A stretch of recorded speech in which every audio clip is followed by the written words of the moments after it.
Hello everyone, today I'll show you how to change the interact volume in Iron Nest.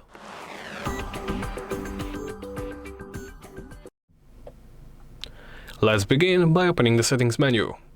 Do so by clicking on the clipboard in the main menu or by pressing the escape key and opening settings. From here select audio. In audio look for interaction volume.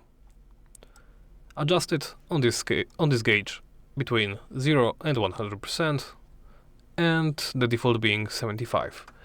Here simply pick a value that sounds the best to you.